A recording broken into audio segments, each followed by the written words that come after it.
Hello mga sangkay. Pasilip ko sa inyo yung aming garden na maliit lang pero happy. Ito yung aking mga tanim dito sa Ngayon ay mainit na talaga. Hindi pa naman sobrang mainit pero umaabot na ng minsan 20 degree. Pero sa gabi medyo malamig pa. May 12 degree, minsan 7 degree.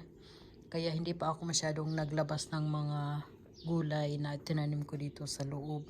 So ito po yung mga inilabas ko ngayon. Yung aking salad, yung lettuce, ay matagal ko na ito inilabas. Kaya tingnan nyo, dumami na sila. At pwede na akong mamitas. Ayan, kahapon nagtanim na din ako ng ampalaya. Dito ko na inilabas kasi siguro pwede na siguro yan, hindi na mamatay. Kung halimbawa man mamatay, meron pa akong reserva doon. Tapos ito naman ito yung schnitzelari ang tawag yan dito. Kinchay ba sa atin, parang ganon. Tapos yan, ito naman yung parsley. Ito naman ay ito, yung sauerkraut. Maano yan siya, maasim. Yan, tapos dito naman inilabas ko na din yung aking alugbati. Ito naman yung yung ginupit ko dati na thyme. Yan, may parsley, may rucola. Ito naman mga spring onions. At may mga na din. Ito yan, yung garlic. Oregano, na din ako kahapon, nagpatuyo na ako ng oregano kasi kailangan tanggalin natin bago mamulaklak. Kagaya nito, nagumpisa ng mulaklak. Mas maganda kupitin dito sa ilalim para makatubo sila ulit. Ito naman pwede natin i-freezer, hugasan lang tapos slice gagayatin ng maliliit tapos i-freezer. Tapos dito naman sa kabila, yan ay radish na lumalaki na rin sila. Ayan, tapos ito naman ay Melissa mince. Mince, ito yan siya. Ito siya ay mince din, pero ito yung peppermints.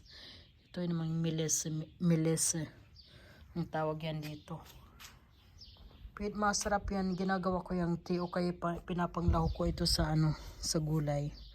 Inilabas ko na din yung aking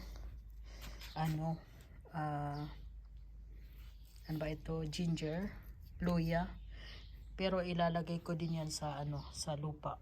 Inilabay ko lang kasi galing lang kami ng bakasyon kasi kaya hindi pa ako masyadong nakapag dito sa garden. So ito naman dito, ang mga tanim nito ay mga bulaklak yan. Nagpalaki na rin ako ng bulaklak kahapon. Doon sa dulo, yan ay tanglad. Ilabas ko na din. Ito naman patula, na siya, na mulaklak na sa loob ng bahay, kaya itananim ko na lang siya. Yan may bunga na siya. Tapos dito naman sa ilalim, yung mga strawberry yan. Tapos ito yung naglabas na din ako ng talong. Yan ang palaya. Tapos talong. Tapos dito naman sa kabila, dito sa beds na ito, ay may may nagtanim din ako ng talong kahapon. Tapos may strawberry, nagkakalat lang siya. Ito naman ay rosemary. Tingnan nyo, may siya dyan. Ano ba yan? Uod ba yan o Yan Hindi na siya uod. Kefa yung tawag yan. Ayan, pabayaan ko na lang. Ayan, Ano ba yan? Lawa. Yeah, tapos yan ay thyme. Meron din yan. Strawberries. Tapos ito yung kamatis. Nagtanim na din ako. Ilabas ko na din yung aking kamatis kasi nag-umpisa na silang mamulaklak. Kailangan ko pa yan itali. Tapos yung yan basilico ay oregano galing sa aking father-in-law. Tapos yung blueberries ko, ang daming mga madaming mga mga bunga. Last year, ilang piraso, siguro 5 or 10 lang. Ngayon napakadaming bunga ng aking blueberries. Ito naman ito yung raspberries. Yan tawag yan. Himbeer yan tawag yan dito. Yan, may kamatis. Ito naman ay bialaw. Tinanim ko ito kahapon, galing ito sa Austria. Bigay sa akin ng father-in-law ko. Tapos ito naman yung laurel. Tingnan nyo, ang laki-laki ng aking laurel. Dito naman bulaklak. Bigay ito ng aking kapitbahay. Dito sa likod namin. At itinanim ko siya dyan. Yan naman ang tinatawag na rabarba.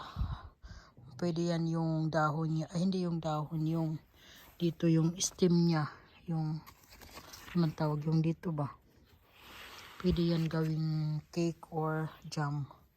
Tapos yan dito may mga wild strawberries. May lavendel. Tapos ito naman yung may collection ang tawag dyan. Bulaklak lang yan. Ito pwede din ito kain yung sauerkraut. Maano yan yung maasim. Nilalagay ko sa fried potatoes pag gumagawa ako. Dito naman yung aking itinanim na mga ano bang tawag dito? Damo ito. Ano ito? Yung sibuyas. Nag-vlog ako na noon. Ay nako na tabunan na.